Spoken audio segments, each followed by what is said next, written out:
Let me hop up on my shoulder. Okay. Ooh. Hi guys, welcome back to the channel. It's been a while. I apologize about the lack of videos these last few weeks. Like I said, Elden Ring is really taking hold. There you go, Minnie. Taking hold of my free time. So today we're gonna talk about my spookies plants. And by spooky, I mean the ones that are almost gonna die. So they're essentially the zombie plants.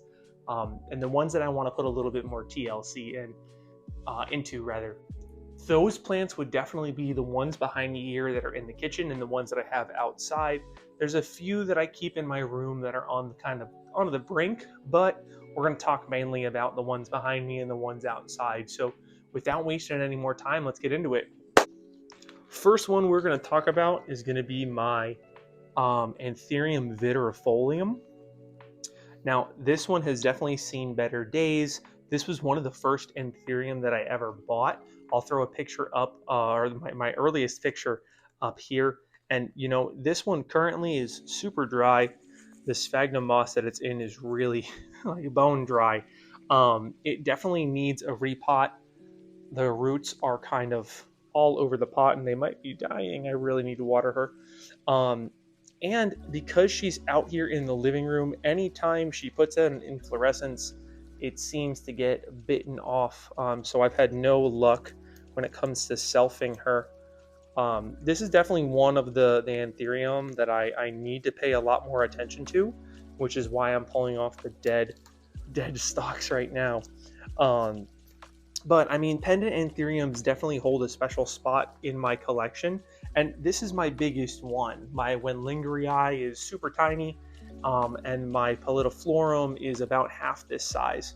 So having something that gives me these big, long strap leaves is a necessity for my collection because that's why I bought it. So I definitely want to lean in on this one just a little bit more. And that's going to be something that I focus on moving into the back half of the year. Wow, this one is really sad. Okay. Next on the list is going to be my Philodendron Caramel Marble. I know, right? I bought this from the Green Escape as a seedling. Caramel Marble has been a wish list plant of mine since I started plants. The shape of how it comes out is super ideal for me. The patterning with the venation and the coloration is something that I had never seen before outside of this. And even then, there's not many variegated philodendron that have the same orangey caramel coloring outside of maybe my black cardinal caramel. But, you know, this has always been something that was on my list. And when Green Escape put it up as a seedling, I jumped on it instantly. And then after that, it kind of fell off of my necessity list. As you can see, she is really dry, flopping all over the place, and I need to take a little bit better care of her, because this is definitely a philodendron that can be a lot better and a statement piece in my collection 5-10 years down the line when, you know, the leaves get to be about this size. So this is one that I need to take better care of for sure. All right. Next up, we're going to talk about my Philodendron Spiritus sancti.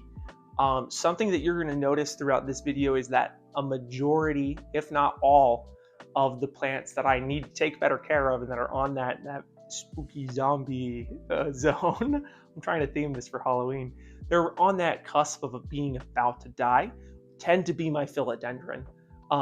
As my Anthurium collection kept growing and growing and growing, my slower growing, not as pretty philodendron kind of took a backseat, and then even then they might have gotten bumped out of the car in this sense. I have had a few just totally die back on me because I haven't been taking a good enough job.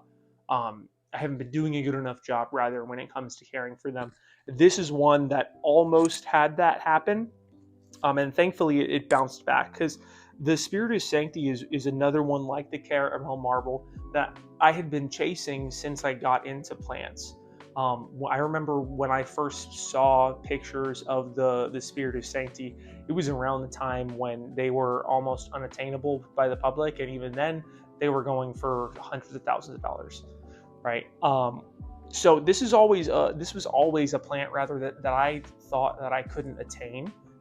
And thankfully, Equigenica had a whole bunch of crosses, and then eventually put out just a straight Spiritus sancti. So super thankful for that. But as you can see from the last few leaves, where is it? As you can see from the last few leaves, this was the first leaf in my care. This was the second. This was this tiny one was the second. This was the third, and this is the fourth. So it hasn't had the best growing or the best growth in my care. And it's just like everybody else out here, super dry. They probably need to be in a dish of water in a self-watering pot to make sure that they stay up to date with how wet they want to be. Next up is going to be my Philodendron SP Columbia. It may have a new name now, it might not. I'll put that down below. But this was one that I've struggled with for a long time. You know, the SP Columbia, I bought one a few years back and totally neglected it. And then this was a gift from my cousin for my birthday this past year, and it's been growing pretty well. It's not really sizing up in the way that I want it to, but again, I feel like that's just from lack of care on my end. This one has been trying to push out a leaf for a few months now, and this is the little stump that I get. Let's see, a little stump there. It does look like the node is healthy. It does look like everything's healthy outside of the leaf that just snapped off. But this is one that, you know, has the potential to be a very beautiful plant and really rival a lot of my Anthurium.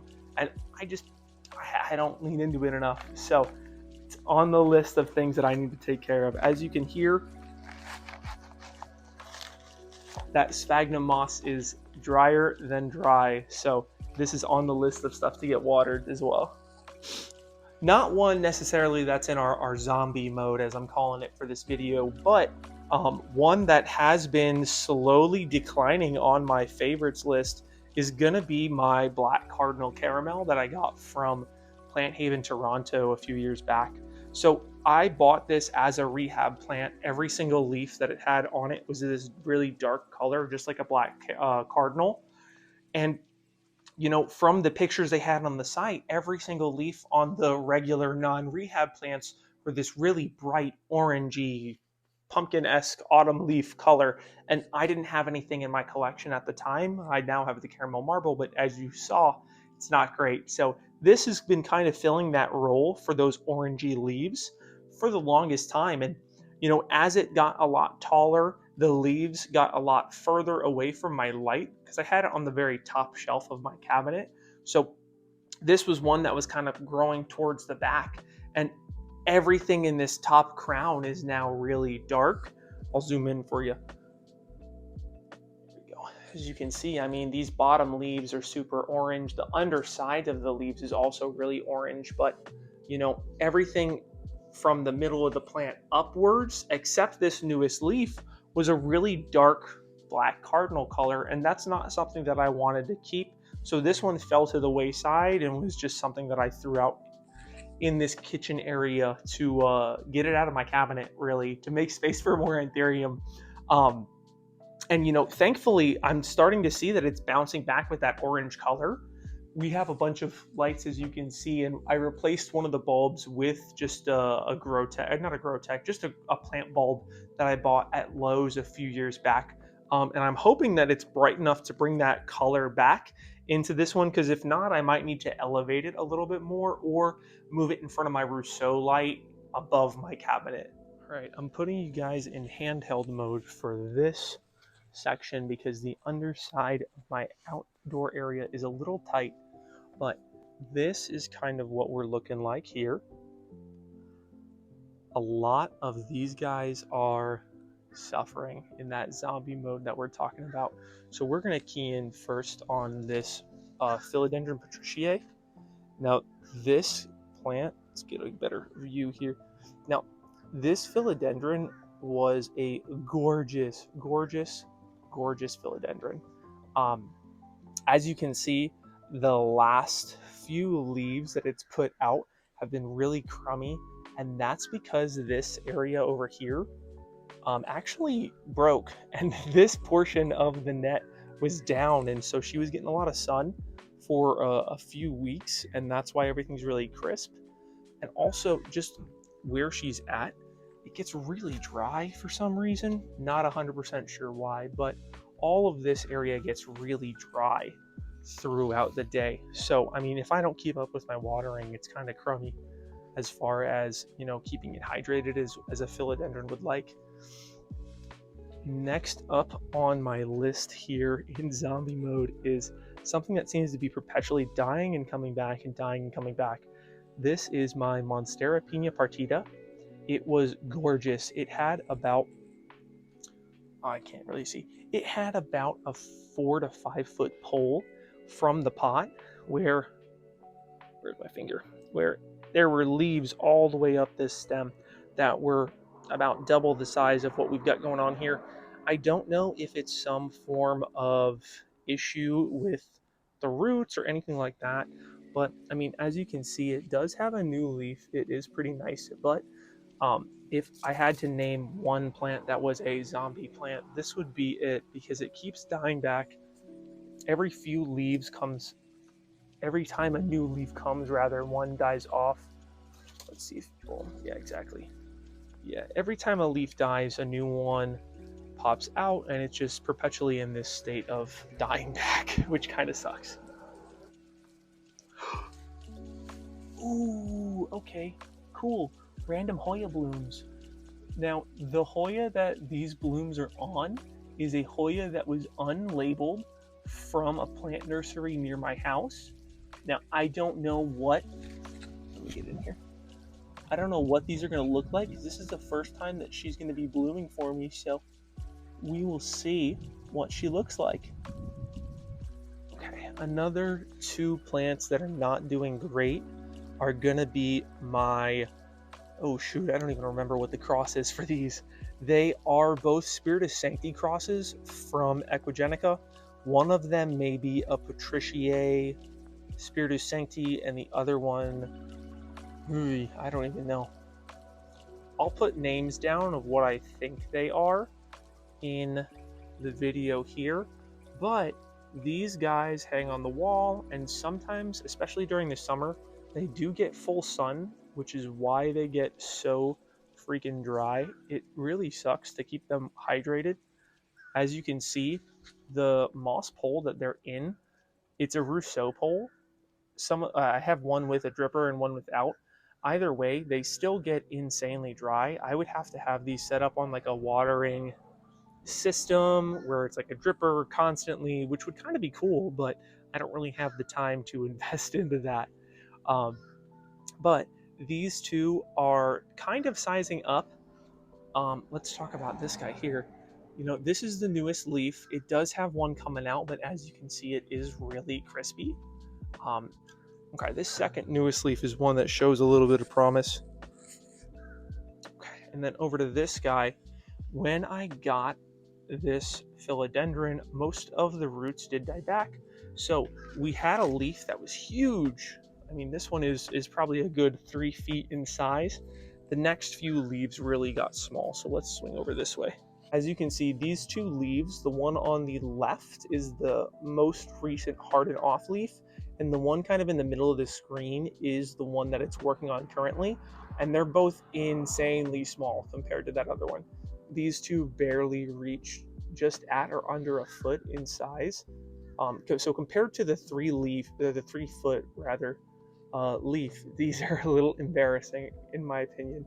And that really just is stemming from the lack of water, in my opinion. I mean, like I said, these guys definitely need some sort of dripper to make sure that they consistently stay wet for their care needs, but it's not something that I can get set up yet. The last one that we're going to talk about today is my Epipremnum Cebu Blue. Just recently, my dad actually cut it back to here, and within, maybe a month, she's already covered the entire pole that she is on, and she's really even filling out in this middle section and spreading out down into here. So this is the definition of my zombie plant. It is vigorously growing. It loves this spot. It's in full sun no matter what. This is definitely a plant that loves to keep bouncing back. It loves this spot. It's adapted to full sun. So there's thankfully no sunburn on these leaves. Let's get in here. I mean, I'm 6'4" and my hand is pretty big, so we got some big leaves in here. And then this is what she looks like up top.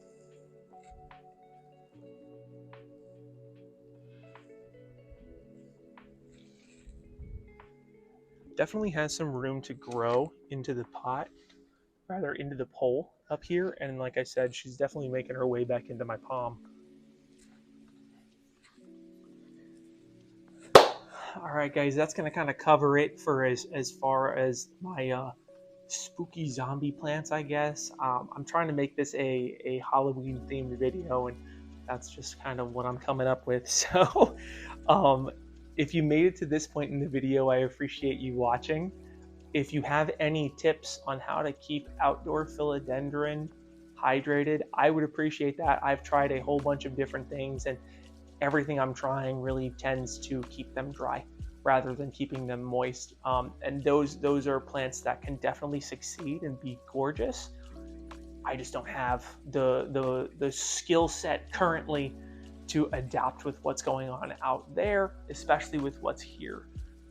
Make sure you like the video. Like I said, comment any tips and tricks that you found successful with philodendron and keeping them moist, especially on a pole. Or comment what you'd like to see here. You know, I'm always open to suggestions as far as video topics, stuff that you guys are interested in. So let me know down below. Stay tuned. I'm going to try to get another video out on Wednesday. If not, it'll be, we'll switch it over to an every other week video schedule. That might be a little bit easier as the holidays come around. So keep an eye out for a post on the scheduling, and we'll go from there. Thanks for watching, guys. Bye.